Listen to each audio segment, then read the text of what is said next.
Hey guys, welcome to Just Be Creative, and today we're going to listen to Tom Sawyer today. Tom Sawyer's Adventures today. And as you can see, I've got some muffins today. My mom just made them for me. She's pretty cool. So we're getting a topic, so I'm gonna start the audio now. And I'm gonna start the man and his companion. The pox? The man shouted, grabbing the rope and throwing it back in the river. Well, you ain't passing it on to me. Get out of here. With that, he pushed the raft with his boot and scrambled as far away from us as possible. As soon as the men were out of sight, Jim and I jumped for joy and laughed. For a moment there, I thought you was going to hand me in, Huck. I stopped laughing. You're my friend. I want to help you. Chapter 8. I'd never been this far down the Mississippi. For a moment there, I thought you was going to hand me in, Huck. I stopped laughing. You're my friend. I want to help you. Chapter 8. I'd never been this far down the Mississippi before. It started to widen up, and the thick forest gave way to more houses and ports. We must be close to Cairo now, I said, staring out for any sign to tell us where we were. Cairo, called an old man from a raft alongside us. "'Fraid you missed that a few miles back." Jim and I stared at each other. We had been floating for days, and now we had missed Cairo altogether. "I thought you knew where you was going," I said angrily to Jim. "I do. I'm going to Cairo," Jim replied. "I never said I knew how to get there." I threw my hands in the air, but before I could argue some more, the shadow of a huge steamboat fell across the raft. There was no time to paddle out of the way. We had to jump.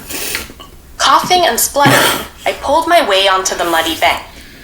I could swim just well enough to get myself to safety. I looked around but couldn't see Jim anywhere. I didn't know if slaves were taught to swim, or if he had even gotten off the raft. Suddenly, I was pulled up by my armpits by a man in a suit. He was standing with a woman wearing a dress so white and frilly, she looked just like a wedding cake. "My goodness," the lady said. "Are you all right, young man?" I nodded, still trying to catch my breath. "Well, you must come home with us and clean yourself up. I'm Mrs. Grangerford, and this is Mr. Grangerford, of the Grangerford plantation." She stopped talking, and I realized she was waiting for me to say something. "Thank you," I said at last. "That would be mighty kind of you." The Grangerford plantation was a huge white house surrounded by acres and acres of land. There were fields of cotton, orchards, and a vineyard, too. Mrs. Grangerford had me bathed and dressed in clothes that Widow Douglas could only dream of. When I was taken back to the drawing room, Mrs. Grangerford cooed and clapped. She was surrounded by women in the same style frilly dress, all in different colors. "There now, don't you look better?" she said. "Now, we need to set about finding your family." I'd got pretty good at lying over the last few weeks, so I spun them a tale about how my parents were dead and I was living with a kindly aunt, and that my boat got turned over. "We'll look after you for now," said Mrs. Grangerford. "You have to meet my boy. He's about your age, I would say. 13. That's when I first met Buck Grangerford. Chapter 9. Even though we were the same age, Buck was taller than me, and he dressed like a grown-up.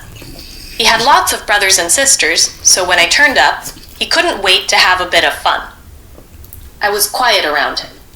I didn't know what had happened to Jim, or where I was going to end up next.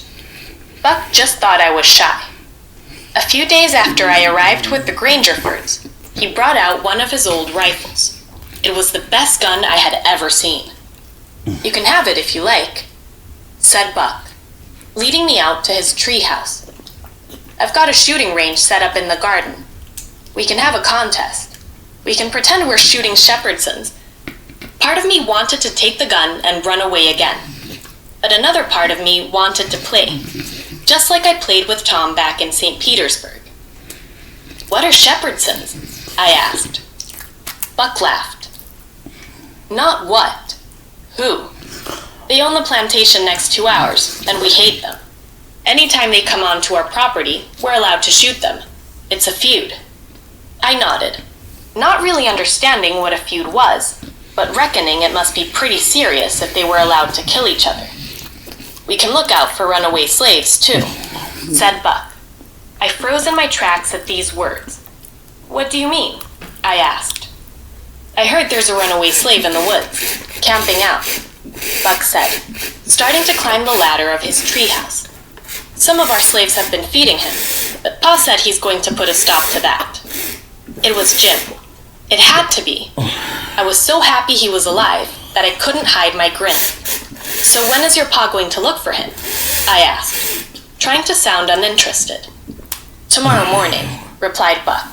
There's bound to be a reward for returning him to his owner, too. That evening, after supper on the biggest table I had seen in my life, I planned to take my gun and find Jim before Mr. Grangerford did. The Grangerfords had been kind to me, but I had to warn Jim before it was too late. I had just crept out onto the porch of the house when one of Buck's elder brothers came running up the steps with a letter in his hand. Ma! Pa! He shouted.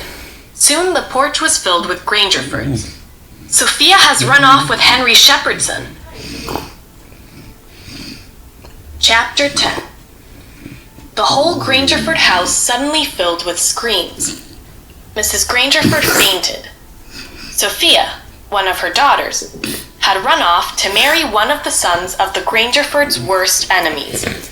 The men jumped on their horses and shot their guns into the air. I called out as I saw Buck running after his brothers. Buck, are you going too? Of course. I need to defend the honor of my family, Buck called. I didn't quite understand what all the fuss was about. When two people got married in St. Petersburg, it was usually a happy time, even if the families didn't like each other. With most of the family out trying to find Sophia or kill Henry Shepherdson, I had my chance to find Jim. I ran down to the huts where the slaves were kept. At first, none of them wanted to talk to me. I guess they all thought I was working for Mr. Grangerford. But as soon as I said my name, they all seemed to know who I was. Jim must have told them about me. Jim had been hiding on the edge of the Grangerford estate, by the bank of the river. He had a cut on his head, but otherwise he looked just fine. I'm mighty glad to see you, Jim, I said. I didn't know what had happened. Jim patted my shoulders. You look pretty smart, young Huckleberry, he said. You could make a nice home with those folks up in the big house. I shook my head. They're nice and all, I said, but I made you a promise, Jim. Let's get you to Cairo, if we can find a raft. Jim grinned. No need, I got one right here. Jim stepped aside to reveal our raft, the one we had jumped from to escape the steamboat. It just needed a few repairs here and there. When I saw you get picked up by those fancy folks, I fished the raft out and followed you here. It felt good not to be abandoned. I'd like to think Jim felt the same way about me coming back to find him. I reckon it's time we moved on, Jim, I said, smiling. Chapter 11. We were back on the river once again. After we left the Grangerfords that day, I heard gunshots. Later, we heard that Buck and a few of his brothers had been killed in the fight over Sophia and Henry. I was upset about it. Buck was a good kid. In fact, I was thinking about Buck when we first spotted the Duke and the King. They were running along the riverbank as fast as their legs would carry them, which wasn't very fast. They started hollering at us, asking for help. I knew the right thing to do would be to stop and help them, but I also knew we had lost so much time already.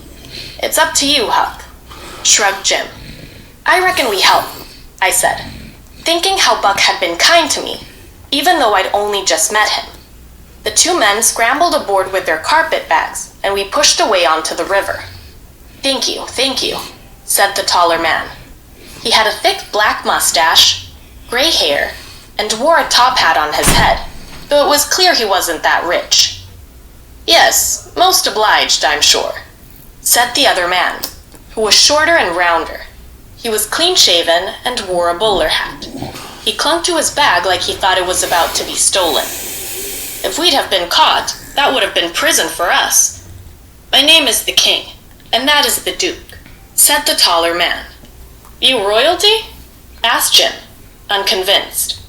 I could see him looking at the patches on the men's coats. We are, though we have fallen on hard times, the king replied. You see, I am the direct descendant of Louis, King of France, and my friend is an English duke. Jim's eyes widened, but I wasn't at all convinced. Where can we take you? I asked, thinking that if these men were wanted by the police, they might bring more trouble. The king and the duke looked at each other. Well, we might be in need of a bit more help from you fine fellows than just that, smirked the king. Something about this pair was starting to make me feel uneasy. What kind of help? I questioned. The king smiled. The kind of smile that bullies used when they spotted their next victim. Any kind of help we require, he said. Or we might just stop at the next police station we come across to say that we've seen a runaway slave and his kidnapped boy sailing down the Mississippi. I felt like pushing those two fools off the raft there and then, but Jim held me back. We helped you. Okay, so we're done for today, and I'm gonna be posting this video as soon as I can. So, what do you think of the story so far? Man, those partners are tricky, huh? Oh, we helped you out now you're coming to the police? So what do you think of the story so far? Let me know in the comments, okay? I'll see you next time. Bye!